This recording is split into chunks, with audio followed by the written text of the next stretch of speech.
without Credians, right? So I'm really thankful that each and every one of you are here to talk to us about it. But this redesigned thinking will help Credian leaders and what implications may come to our institutions. So please take it away. Before we start, though, I have a very important question to ask Amber, and I wanted to know how it felt to be attacked by a zombie. I was really hoping that whatever zombie virus they have was going to rewind me to 20 years younger and as beautiful as they were, so that my outside rematches my insides just a little bit.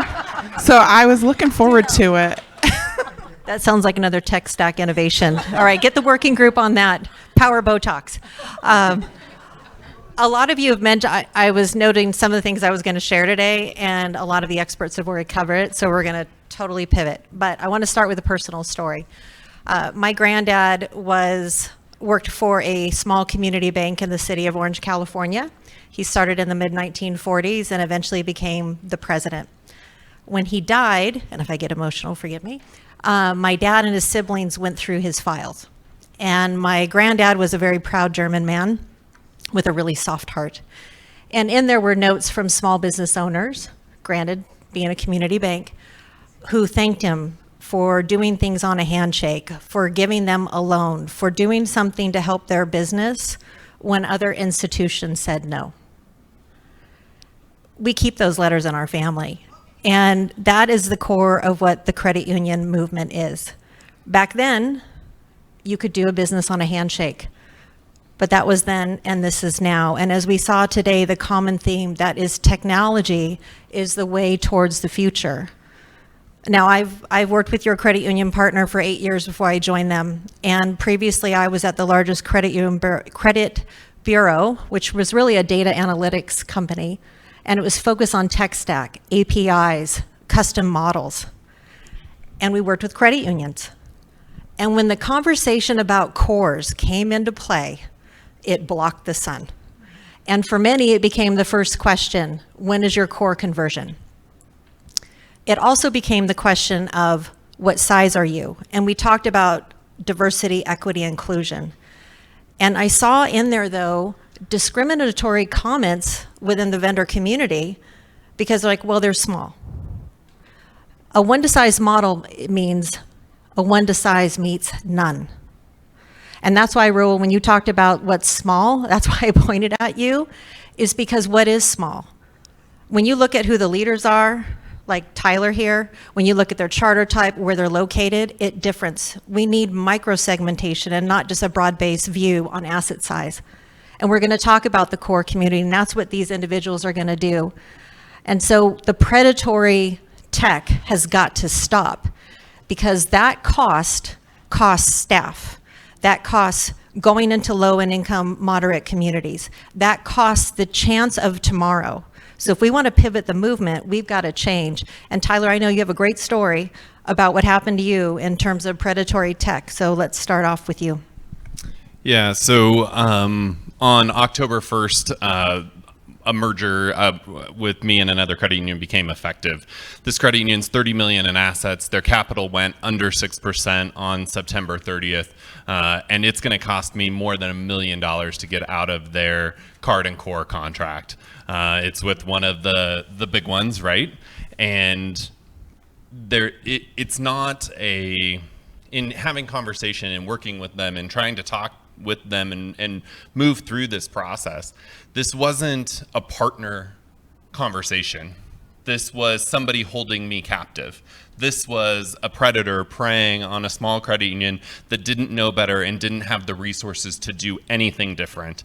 And so in this case, I really feel, as we've talked about this model, to me, what this is the predator or the prey fighting back and saying we're no longer going to be fed on by predatory partners within the movement. We're no longer going to sign these contracts. We are going to move ourselves away from the partners that would think of us in that way. And that goes across the movement, in my opinion. It's small and all. And I think the movement in general, Scott said it as well, we are small, but we're small but mighty. We represent $89 billion worth of market share within the movement. We're the largest segment within the movement from a numbers perspective, and we have a lot of talent, resources, people that are here to serve our members. At the end of the day, we may be small, but I represent 10,000 members. There's people behind me that I just don't think is largely recognized. I also think from a core perspective, when we talk about pricing, we need to look at it from the member level. So I pay $2.33 a month was my last year cost per member on my core. I would love to know what a $10 billion shop pays for their core per member, because I guarantee you my marginal cost is exponentially higher than that large credit union for my core operating system.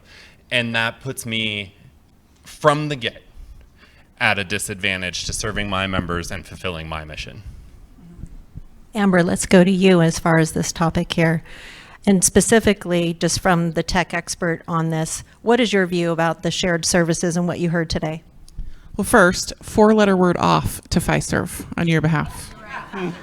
It has been my career mission to get every single credit union out of Fiservitude for the last 11 years, and that will not be changing. I kind of want to start with some definitions because I think it particularly applies to the mentality and reality of small credit unions, particularly, but credit unions in general.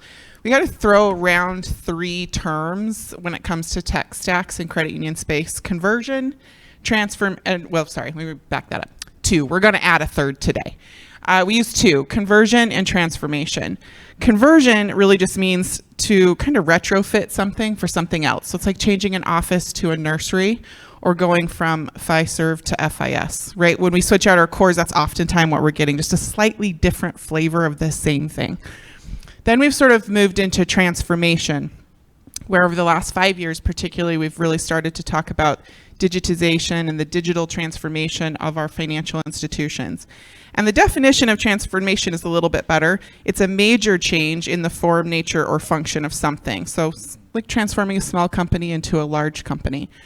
I think where we're at right now and what we're seeing coming out in the technological space in terms of what I would call 3rd generation cores, the push for open banking in the US, which, by the way, Brazil, Colombia, we've already talked about this today, is already out there, and they've leapfrogged us in the US thanks to those technologies, has put us in a space where what we can actually do is have a metamorphosis.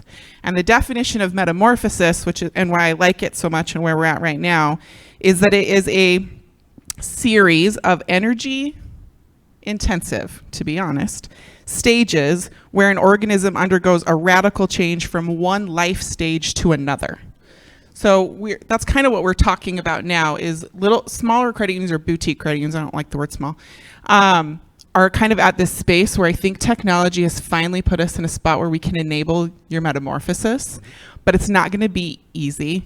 It is going to require a lot of time and energy, and as a couple people said today, if we aren't making those decisions today for 3 and 5 years from now, it's going to be too late.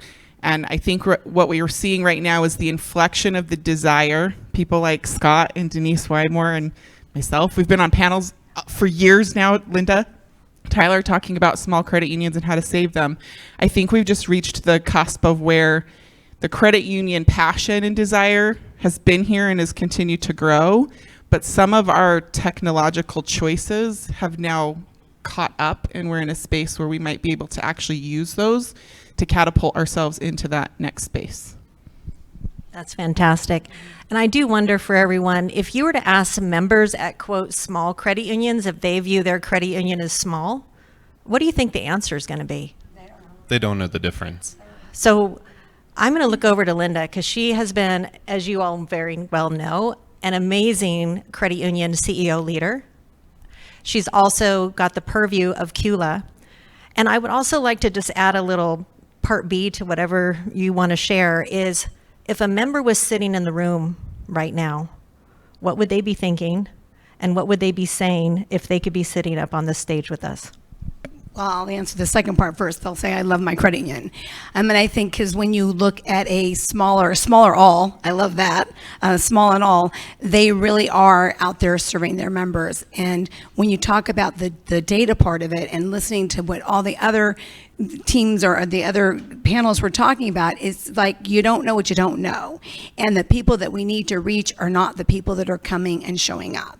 So how do we find those small credit unions, the small and all, that are doing right by their communities to come to the table? And the barrier is resources and capacity. So how do we collectively get it to where we can bring it in and show them, what's the return on the investment? That's the other thing. It's not that they're cheap, but you'll talk to any provider and they'll say, it's only $5,000 a month. So to a small credit union, $5,000 a month is $60,000 a year. And some of the communities around this country, that's probably what the manager's making. So how do you sell that to somebody when they know they need it? And the other thing that's a common theme today and talking to people in the hallways is data is king. So how do you get somebody to get the data to do what they need to do?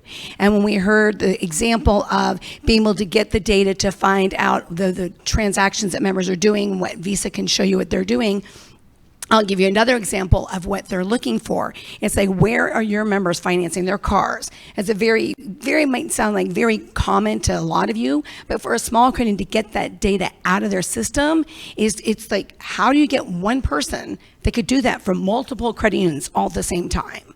Because they just don't have the time. I see Chuck raising his hand back there, right? I can see out of the corner of my eye, knowing that it's available, but not everybody has the staff to go ahead and take the time to do that. Because the reality is a member service rep no longer just does a share withdrawal. So the job of the employee is now changed. Because 10 years ago, they were order takers.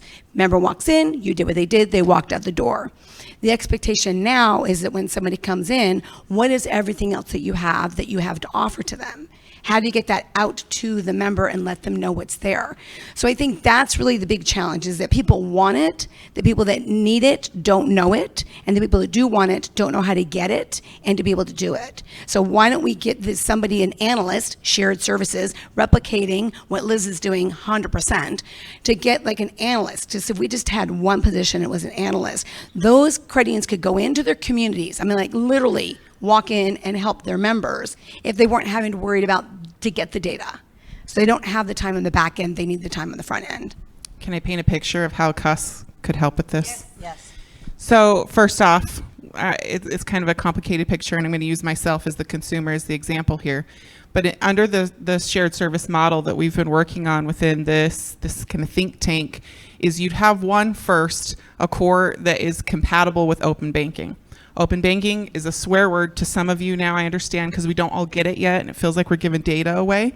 We are to some degree, but you know what else we can get back out of it is we get data back.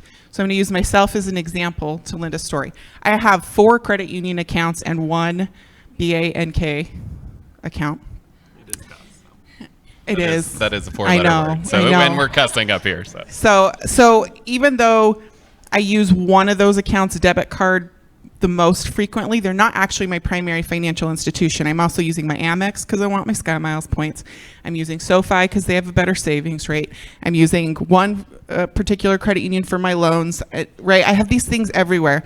So even if I just am using stuff out of the core for Linda's credit union as an example, she actually has a limited purview of my financial picture.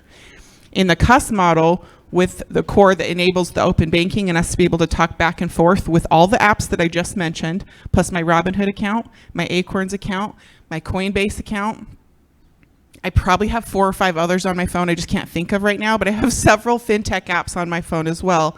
We can actually retrieve all that information back. Linda is now empowered to see the full financial picture of what it really looks like to be Amber Harson, 46 years old, a kid getting ready to go to college, just bought a car, whatever the case may be. And her ability to then respond and personalize my service just went up exponentially.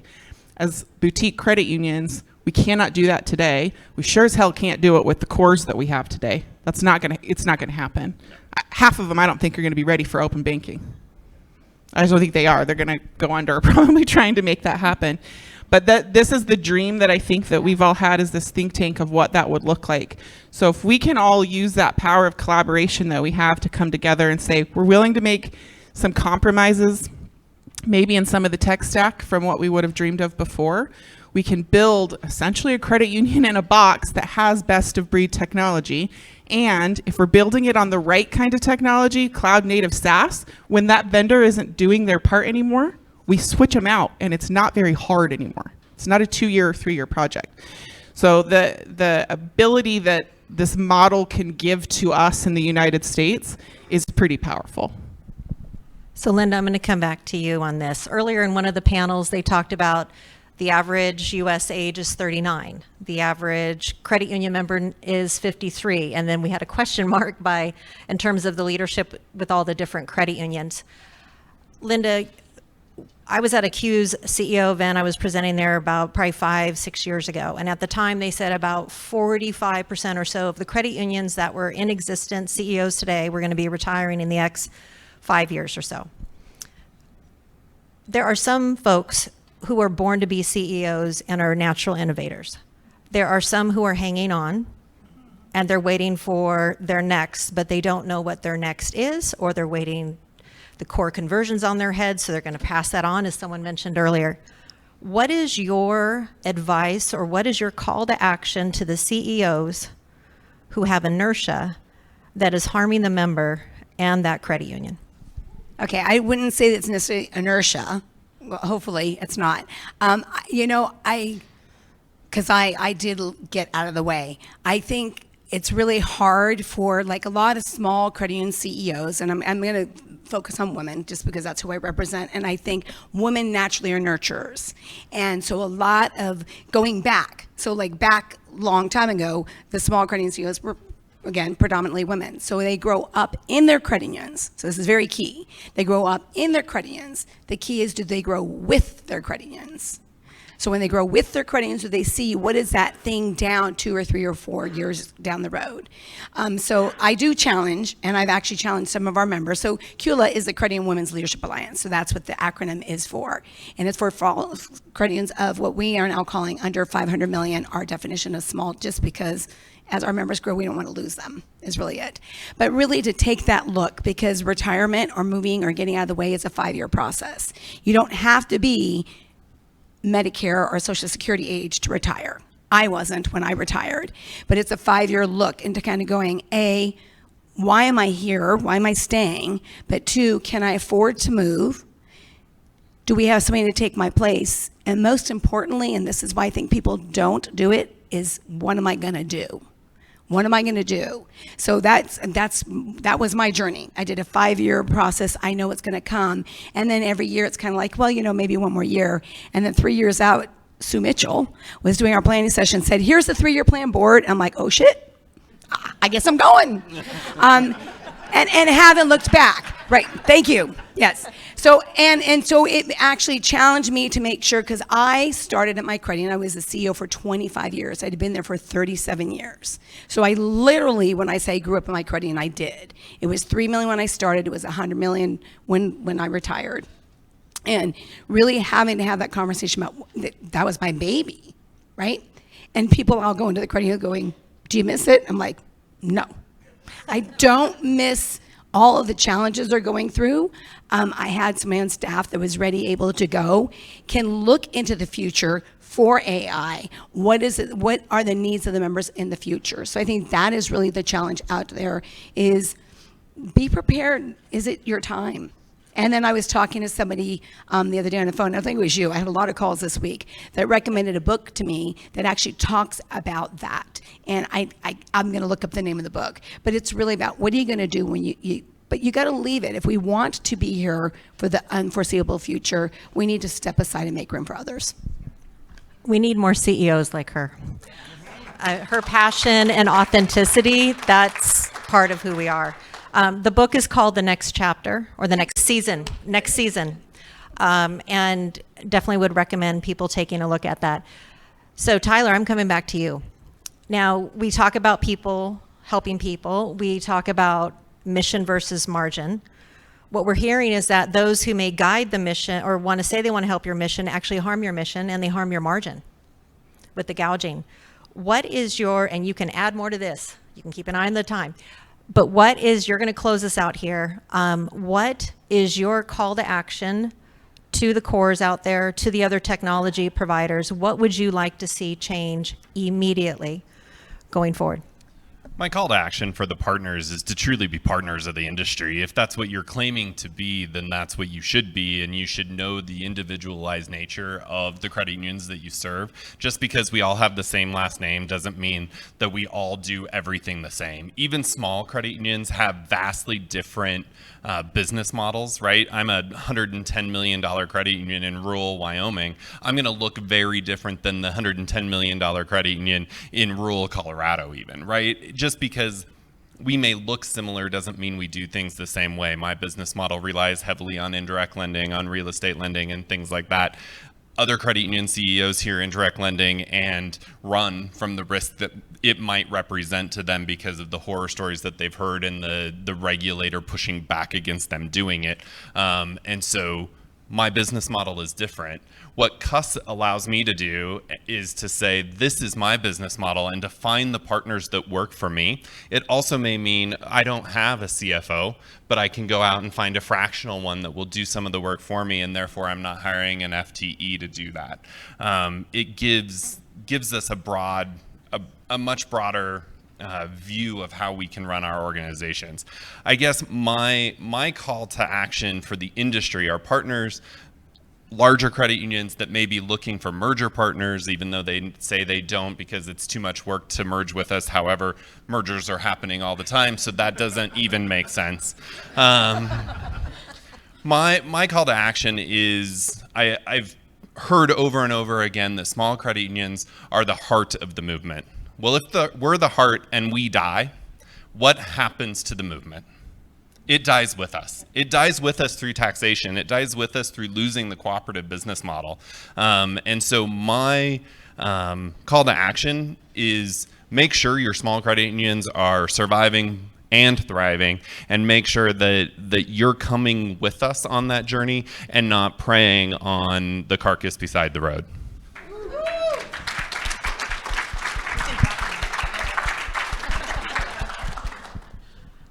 Do you want to leave a little extra time for questions at this? You're ready for questions. Let's bring it on, people. We're near the end of the day where you're going to have the cocktail hour. So come on, start throwing questions at us. Oh, were we supposed to wait for cocktail? No, I'm just kidding. Yeah. Oh, wait, can we bring the drinks up here? I have a question for you guys. Oh, Yeah. and then I'll come straight over there.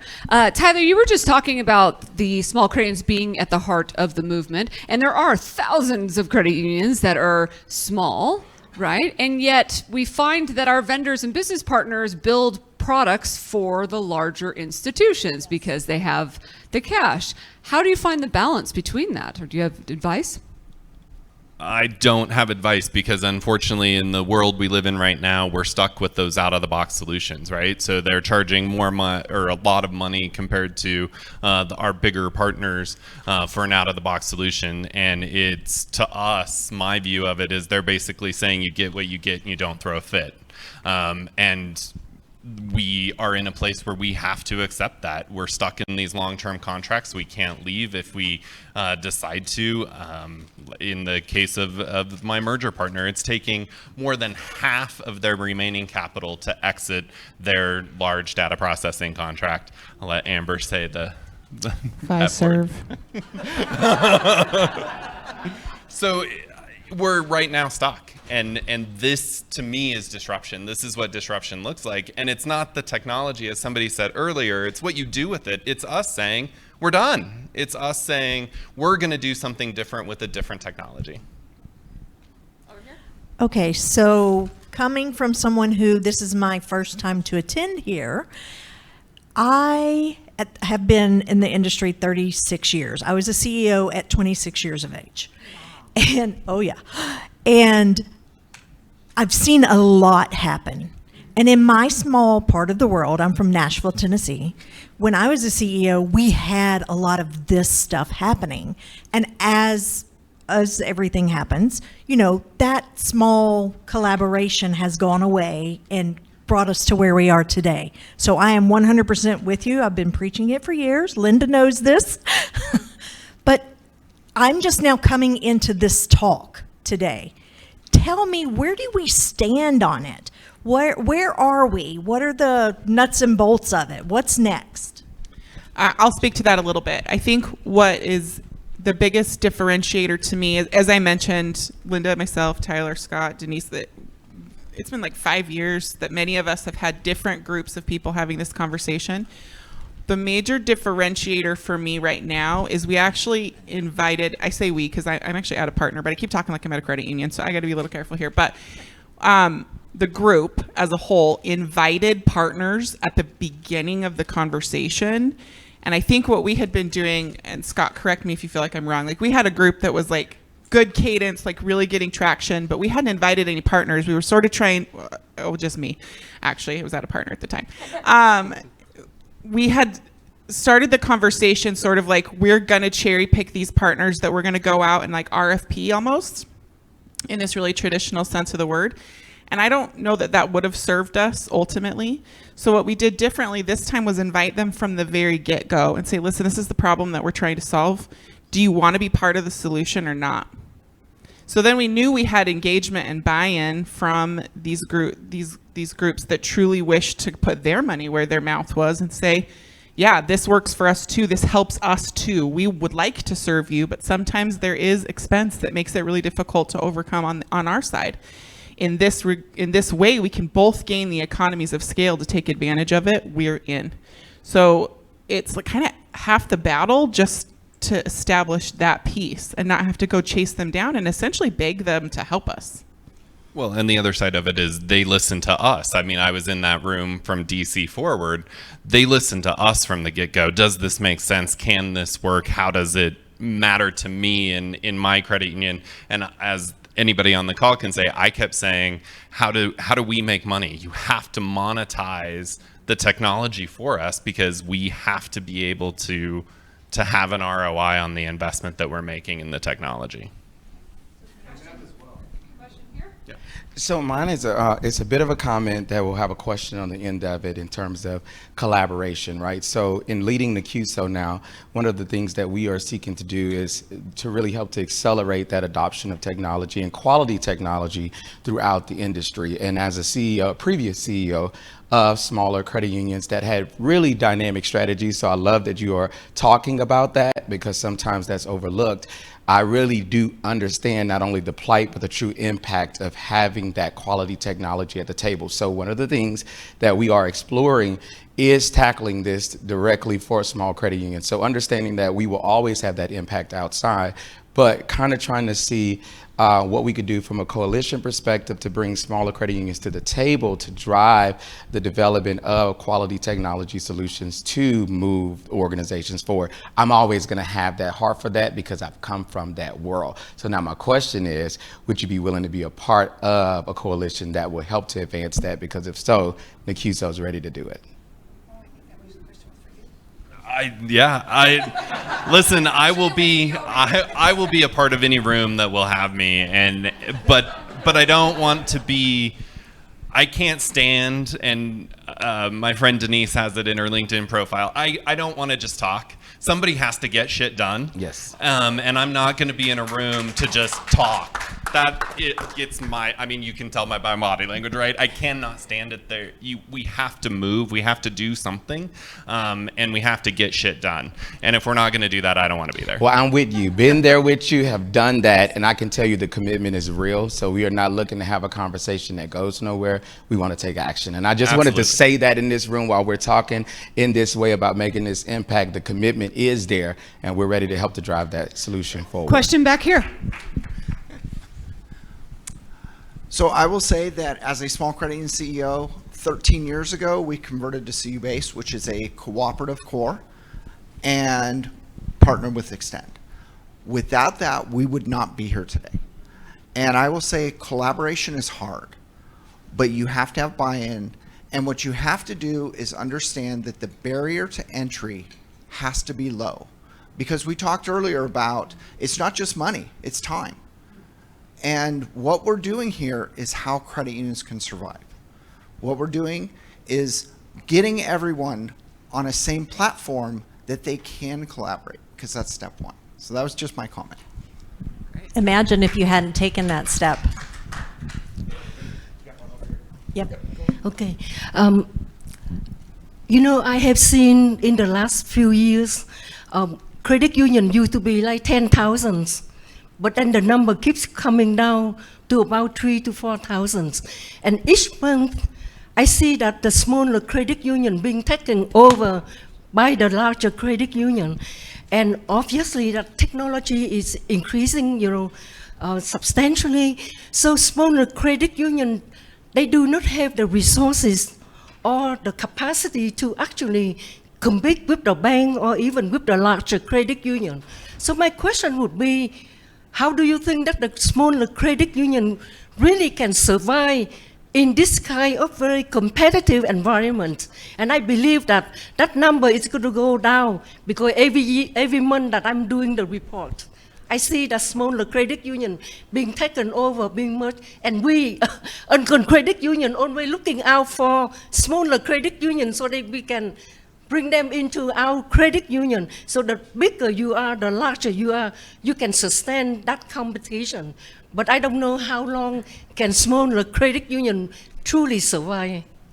Great question. I think that's a great question, and I think it's about this continued collaboration. What Scott's doing in the Pacific Northwest, what CULA's doing to help bring together, like we have 240 members now, to have that conversation, because the sharing among small credit unions is powerful to get them in a collective group and to understand that there is hope. So like what CUSS is doing and what this is doing is something that's going to be able to help that. There's other issues and barriers for smaller credit unions. This is just a really big part of it for those that really want to have the skin in the game and like pull up their sleeves and be part of the solution. I know Zach had me send out a survey to our members, and there was the over-resounding response was, yes, there's a need. The biggest thing was the resources and the time. So CUSS can help take care of the time part, so if they have the wherewithal to do it. And so I wanted to give a shout out to NACUSO, and to what Ronaldo, I know who you are.